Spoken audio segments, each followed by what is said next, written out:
So having periods is never a crime. How to handle those periods is where we begin to differ. A woman on her period caused quite a stir in the Kenyan parliament because she wasn't wearing this.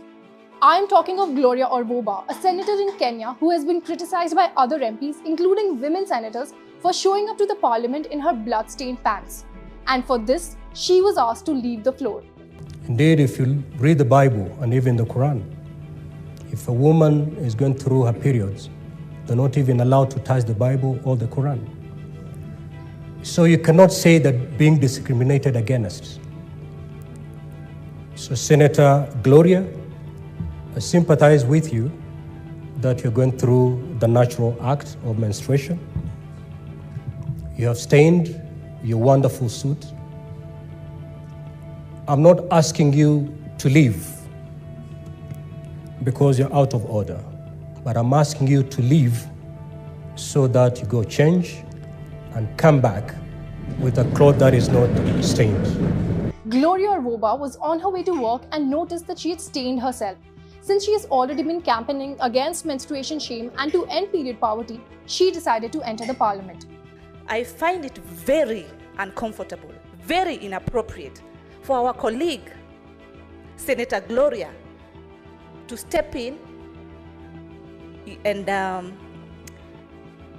you don't understand if she's on the normal woman cycle or it is faking it, and it is so indecent. In fact, after all this, Gloria didn't go back home but visited a school in Nairobi to distribute sanitary napkins.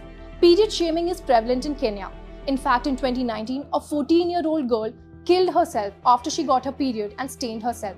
Her teacher had allegedly called her dirty and expelled her from the class. Her mother later revealed that she couldn't afford sanitary pads. And she isn't alone. 65% of girls and women in Kenya cannot afford feminine hygiene products. Around 1 million girls miss school every month as a result of their period, as they don't have access to pads or other essentials that they need. Kenya has in the past acted to address the problem of menstrual hygiene. According to the 2017 law, all schoolgirls are to get free sanitary pads. In 2004, the country did away with tax on menstrual products. But the ground reality is very different. A poll conducted by the New York Post in 2018 showed that 58% of women have felt a sense of embarrassment simply because they were on the period. Even in the United Kingdom, research revealed that a quarter, that is 26% of women in the country, have faced period shaming. And so is the case closer to home. India has countless stories of how women have to wrap pads in newspapers or stay away from kitchen because they are considered impure on those days.